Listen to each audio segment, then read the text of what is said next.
안녕하십니까. 자, 여러분 지금 아이를 유치원 또 어린이집에 그 취원을 시켜야 되겠는데 어디에 보내야 될까 매우 고민이 되시죠?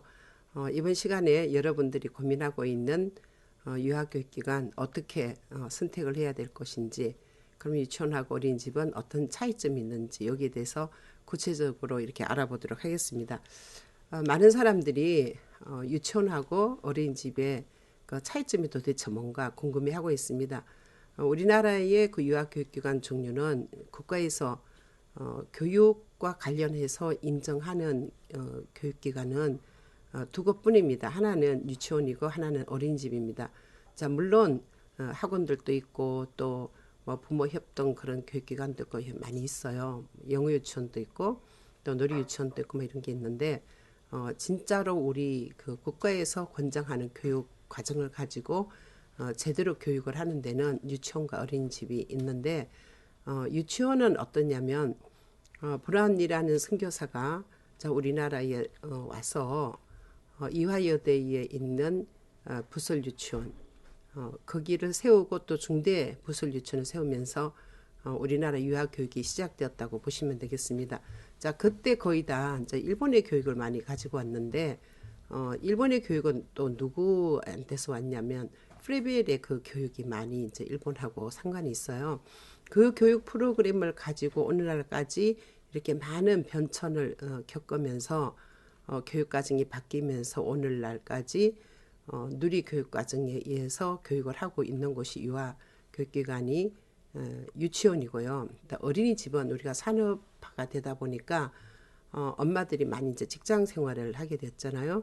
그러면서 엄마들이 이제 아이를 맡겨야 되겠는데 교육보다는 보육을 더 많이 이제 선호를 하게 됐죠. 그래서 아이를 케어도 해주고 교육도 해주고 그런 기관을 이제 찾다가 보니까 그 전에 새마을유아원의 이제 그 전신이 지금 현재의 어린이집이라고 보시면 되는 거예요. 그러니까 어린이집에는 교육과 보육을 같이 이렇게 통합해서 하는 에듀케어를 하고 있고, 유치원은 교육 중심으로 돼 있는데, 자, 그럼 유치원도 또 종일반이 있단 말이에요. 그럼 종일반 아이들은 또 에듀케어가 이렇게 되겠죠. 어린이집도 마찬가지로 종일반이 있죠.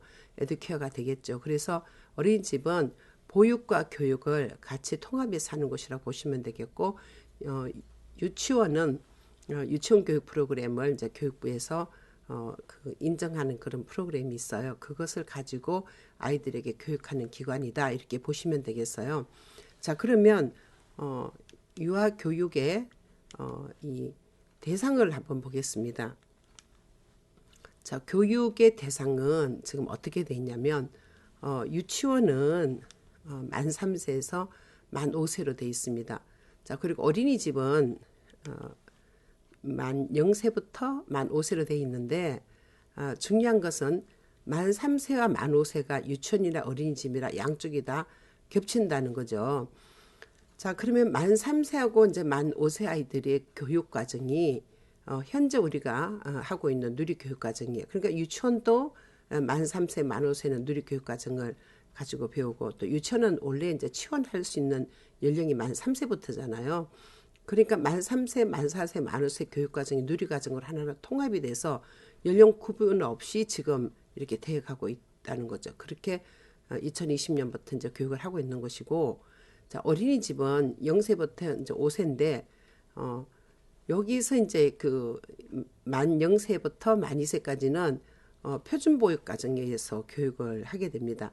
그리고 같이 겹치는 만 5세와 또 만 3세, 그러니까 만 3세, 만 4세, 만 5세는 누리교육 과정에 의해서 교육을 받게 되는 거예요. 그래서 교육의 대상은 연령의 차이는 이렇게 있지만, 유치원은 3세부터 가야 되고 어린이집은 0세부터 갈 수 있는 곳이죠. 교육의 대상에서 연령의 차이는 이렇게 나지만, 그러면 교육 과정은 어떻게 다르냐? 여러분들이 이제 교육 과정이 많이 이제 다를 거라고 생각을 하시는데요. 똑같다고 보시면 돼요. 유치원은 누리 교육 과정에서 놀이를 굉장히 강조를 하고, 지금 2020년부터 새로 이제 바뀐 누리 교육 과정에서 가장 강조하는 것이 이제 놀이라고 보시면 돼요. 그러면 이제 어린이집은 어떻게 되느냐면 똑같이 누리교육과정을 강조하는데 이 누리교육과정이 만 3세부터 만 5세까지 그러니까 유치원과 어린이집이 똑같은 교육과정을 가지고 똑같이 배운다고 생각하시면 되는 거예요. 그러면 여러분 보세요. 교육과정이 똑같죠. 지금 똑같은 거를 이제 한번 이렇게 찾아보시자고요. 그 다음에 이제 또 한쪽에는 이제 이 교육 비용이 있잖아요. 수업료를 이제 내는데, 수업료가 어떻게 다를까 좀 궁금하시죠? 자, 유치원은, 현재 누리 교육 과정에서 누리 반의 이제 그 수업료가 24만 원이에요. 자, 그러면 어린이집은 어떠냐? 똑같습니다. 자, 누리반은 만 3세에서 만 5세 반을 누리반이라 그러는데 유치원이나 어린이집이나 누리반에 해당되는 연령도 같고 또 수업 받는 그 수업료 비용도 똑같은 거예요. 그러면 교육 과정 같죠? 또 수업료 같죠? 이제 차이가 별로 없죠.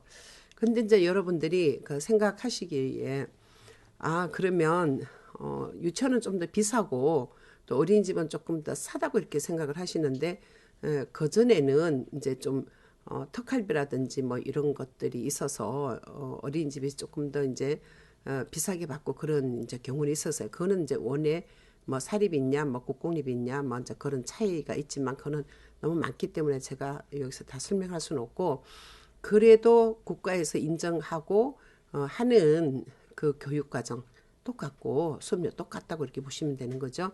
자, 그러면 이제 그럼 주무 부서는 어떻게 될까? 그럼 행정은 어떻게 할까? 자, 유치원은 교육부에서 합니다. 자, 그리고 어린이집은 보건복지부에서 다 관할을 합니다.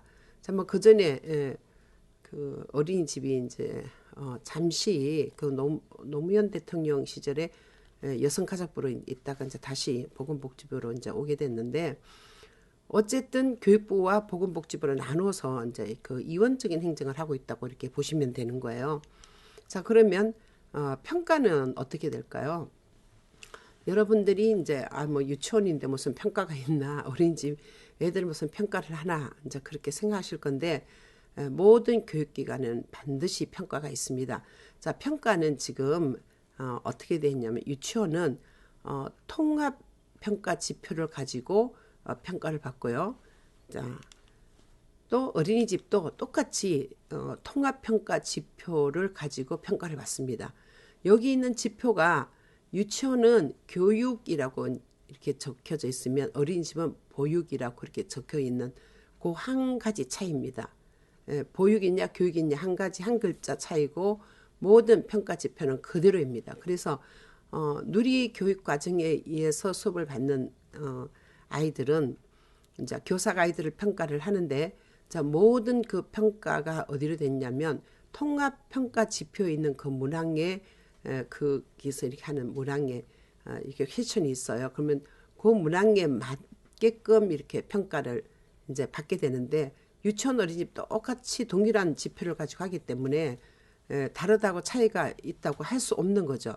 그럼 보세요. 이 같은 점이 교육 과정이 똑같죠. 또 비용이 똑같죠. 평가까지 똑같은 거예요. 크게 차이가 없는 거예요. 자, 그러면 여러분들이 이제 생각하실 때 이 평가는 굉장히 이제 전문성이 관련된 거잖아요. 그래서 이제 이 평가의 핵심이 뭐냐면 하나는 프로젝트 교육을 제대로 해서 놀이를 통합한 그런 평가를 제대로 하느냐. 거의 다 이제 수업이 구성주의 교육 철학에 의해서 프로젝트식으로 이렇게 돼 가는가 이제 그런 거를 평가하는 문항들이 있고요. 이제 또 하나는 선생님이 아이를 제대로 관찰하고 이렇게 평가를 할 수 있는 그 능력이 있는가를 보는 거예요. 그래서 아이들을 평가하는 그 평가 자료 이런 것들을 가지고 또 엄마에게 부모 상담할 때 그걸 활용해야 되고 또 제대로 아이를 평가해서 어떻게 발달이 됐는지 그 과정을 다 볼 수 있도록 이렇게 그런 것을 평가한다는 거죠. 그러니까 유치원 어린이집이나 평가가 똑같다 이렇게 보시면 되는 거예요. 평가 지표가 다 동일하기 때문에 그러는 거예요. 그래서 저는 여기서 강조하는 것은 교사의 전문성을 보는 것이 이제 바로 평가인데 유치원 교사나 어린이집 교사나 통합평가 지표에 맞춰서 선생님이 다 준비가 돼야 되지 않을까. 자, 그렇게 하려 그러면 모든 원들은 이 프로젝트 수업을 하면서 구성주의 철학에서 프로젝트 접근법으로 아이들의 그 어떤 주제, 그러니까 한 아이들이 스님하고 같이 상호작용하고 이제 만들어낸 그런 주제를 가지고 전문성 있게 그 이론에 맞춰서 이제 이 프로젝트를 수행할 수 있는 그런 능력이 있어야 되고, 또 하나는 아이들이 지금 그 놀이가 매우 이제 강조됐기 때문에 놀이 영역에서 놀이를 하고 있을 때 그 놀이를 관찰하고 평가하고 그다음에 이제 아이가 변화가 어떻게 됐는지, 뭐 또 이제 진단적인 문제가 있는 아이가 있으면 그 아이가 이런 놀이를 줬을 때 어떻게 변화됐는지 이런 것들을 다 평가 그 시트지에 이제 나타날 수 있도록 이렇게 해서 일지에다 그걸 반영을 하고 그런 것들을 평가하는 것인데, 결론적으로는 이 평가는 매우 전문적이다고 이렇게 보시면 되는 거예요.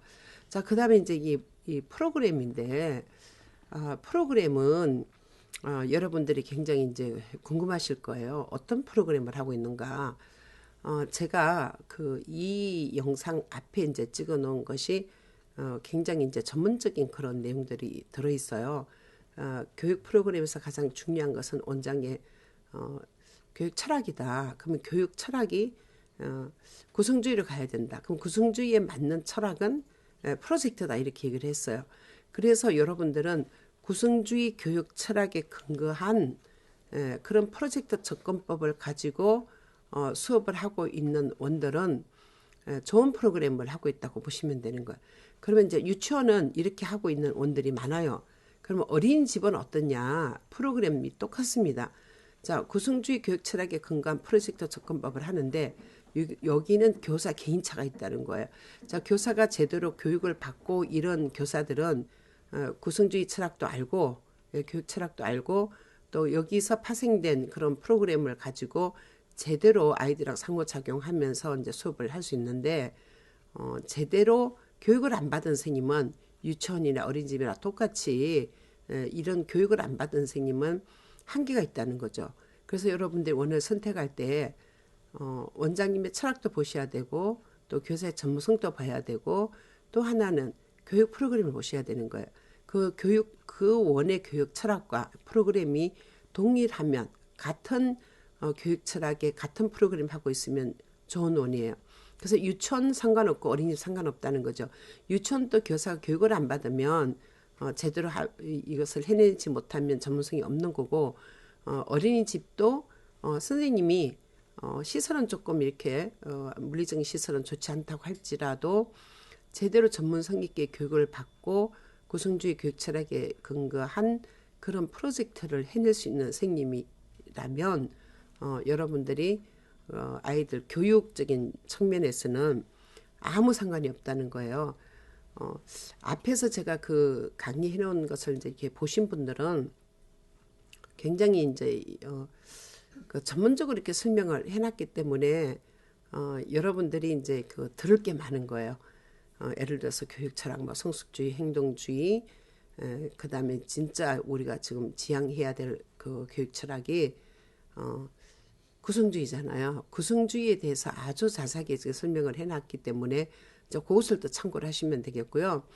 그 다음에 이제 교육 과정이 제가 앞에 그 슬라이드에서 다 얘기를 해놨어요. 이번에 그 바뀐 새 그 누리 교육 과정은 만 3세, 4세, 5세가 똑같습니다. 따로 이제 그 3세용 따로, 4세용 따로, 5세용 따로 있지 않다는 거죠. 그것은 선생님이 이미 아이들의 발달을 정확하게 아셔야, 발달 과업도 알고 발달을 아시면 거기서 이제 우리 반에 맞춰서 교육을 아이들 발달에 맞춰서 할 수 있기 때문에 굉장히 전문성이 있어야 그것을 풀어낼 수 있는 거예요. 그러니까 교육 과정 자체가 새로 바뀐 누리 교육 과정이 이제 그렇게 돼 있다는 거를 아시면 되겠고, 그 다음에 이제 강조하는 게 놀이예요, 놀이. 제가 앞에 그 슬라이드에서 놀이에 관해서 쭉 설명을 하면서 북유럽하고 연결을 이렇게 해드렸는데, 북유럽이 지금 어떻게 돼가고 있냐면 그 진짜로 자연에서 모든 그 놀잇감들이 자연에서 나오는 것들을 가지고 놀이를 하는데 지금 우리나라에는 이제 문제가 뭐냐면 미국의 것을 이제 계속 많이 받아들여 오다가 보니까 제4차 산업혁명 시대가 딱 오면서 창의성과 문제 해결력이 이렇게 강조되면서 북유럽에서 하고 있는 프로젝트를 굉장히 중요하게 생각하고 우리도 그거를 해야 된다고 생각을 한 거죠. 그래서 그 아이들이 하는 이 프로젝트를 봤더니 거의 다 자연에서 나는 또 놀잇감도 전부 다 자연에서 가져오고 이런 거였죠.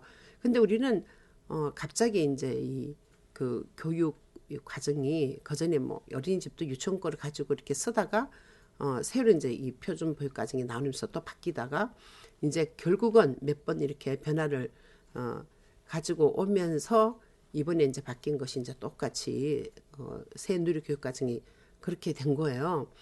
그러면 거기서 이제 강조하는 것이 다 유치원이고 어린이집이고 다 놀이란 말이에요. 근데 이제 그 놀이가 우리가 평가 인증을 하려고 막 하다 보니까 이제 어린이집 같은 경우 제대로 이제 시설이 안 갖춰지고 흥미 영역도 제대로 구성하지 못하고 막 그냥 보육만 중심으로 이렇게 하다가 갑자기 이제 이 질적으로 이렇게 어떤 변화를 주려고 그러니까 어느 정도 이제 끌어올리는 게 이제 필요했던 거죠. 그래서 흥미 영역을 미국에서 있는 우리 흥미 영역 중심으로 이렇게 교육을 이렇게 많이 했는데 실제로 북유럽을 가면 흥미 영역을 우리처럼 그렇게 정확하게 해놓고 거기는 놀잇감도 뭐 우리가 평가 인증할 때 뭐 수가 몇 개가 있어야 되고 뭐 이런 식으로 하진 않는다는 거죠. 자, 그러면 갑자기 우리 교육이 완전히 이렇게 많이 크게 바뀌었다고 보시면 되는 거예요.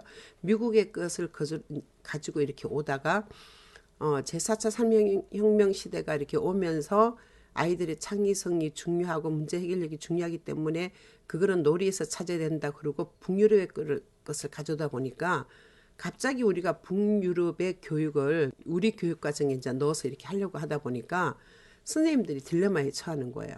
놀이를 어디까지 허용을 해야 되는가.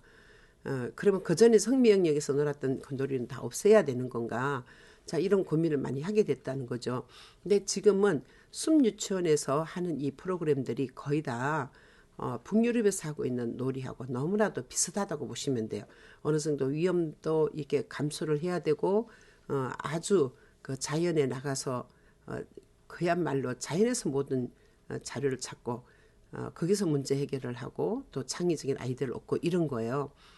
자, 그럼 숲유치원을 그 제대로 프로그램을 하는 데는 북유럽에 있는 놀이에 아주 근접하다고 보지만 아직까지도 이제 놀이에 그 제한점이 있는 데가 있어요. 놀이 한계가 있는 원들은 흥미 영역에 있는 것들은 이제 기존에 있었던 그 흥미 영역을 고수하고 또 지난번에 평가 인증에 맞춰서 또 이 흥미 영역을 이제 그렇게 운영하고 놀이를 크게 이제 확장을 시키지 않았을 때는 이 새로 바뀐 교육 과정에서는 문제가 있는 거예요.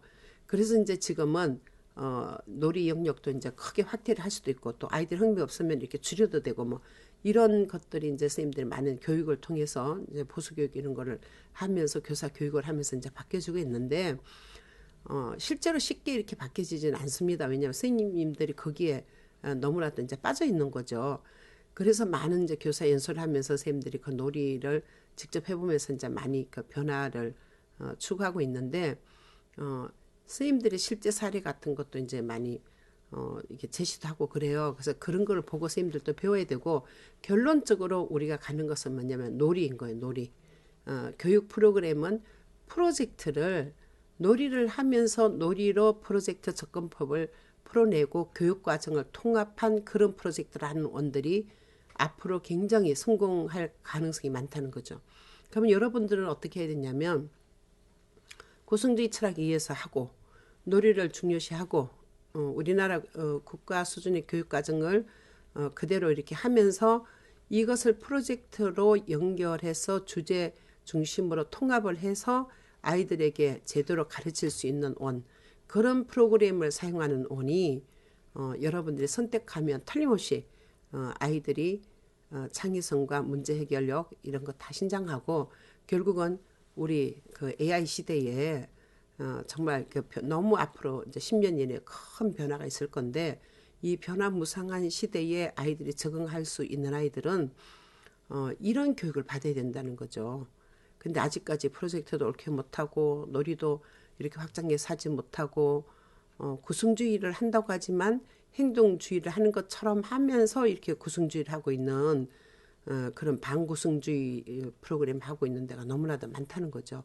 그래서 여러분들이 이제 이론을 기본적인 것을 아시고 그 뒤에 있는 슬라이드도 다 보시면서 이 세 개의 슬라이드를 다 보시면 유치원 어린이집 차이점 알고 거기서 중요한 거는 뭔지 알고 그럼 앞으로 어떻게 가야 되는지 어떤 중요한 핵심이 나오실 것 같아요.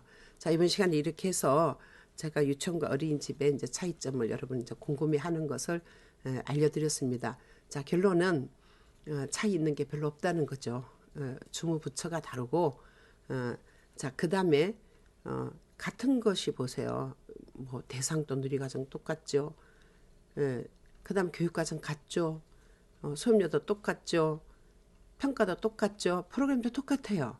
자, 단지 다른 게 행정 그 하는 거 하고 그다음에 이제 이 그 어린이집 이제 그 영리세관 그 하는 그 프로그램 표준보육과정 이제 그게 다른 거고 나머지는 크게 다른 게 없어요. 그래서 여러분들 이런 기본적인 것을 다 아시고 그러면 어떻게 이제 이 아이들을 어디를 보내야 될 것인가 여기에 대해서 흔들림이 없으시고 오늘 방문해 봤을 때 앞에서 제가 얘기했던 이런 것들이 다 이제 맞아 떨어지면 거기는 충분히 좋은 원이기 때문에 그 원에 가시면 유치원이든 어린이집이든 상관이 없습니다. 그렇게 해서 지원을 하시면 괜찮을 것 같습니다. 자, 여러분 좀 이렇게 궁금한 게 이렇게 해소가 되셨어요? 대부분 이런 건 너무 이제 쉬운 거고 뭐 거의 다 이제 알 거라고 생각을 했는데 많은 사람들이 아직 여기에 대한 이제 기본적인 지식이 없어서 많이 헷갈리니까 이제 요거 좀 해줬으면 좋겠다 싶어서 그렇게 이제 그 제가 이야기를 들어서 이거를 올려드리는 거예요. 그래서 정확하게 여기 있는 걸 잘 보시고 뭐 유아교육기관의 종류, 또 교육 대상, 교육 과정, 교육 비용, 그다음 행정부서, 또 평가 프로그램까지 제가 비교해서 이렇게 설명을 해드렸어요. 그걸 잘 보시고 그러면 어떤 원을 선택해야 될 것인가 선택은 여러분들이 하시는 거죠. 그래서 직접 가서 보시고 정말로 교육적이고 지금 우리가 지향하고 있는 그런 프로그램을 하는 곳이라면 거기를 선택하셔도 1년 동안 아이가 그 원에서 이제 잘 배울 수 있을 것이고 또 여러분들도 별 그 어려움 없이 이제 잘 지낼 수 있을 것 같습니다. 여러분 앞에 있는 슬라이드를 꼭 보시고요. 이건 아주 기초적인 거기 때문에 앞에 있었던 우리 그 두 개 슬라이드를 꼭 연결해서 그렇게 보시기 바랍니다. 여러분 감사합니다.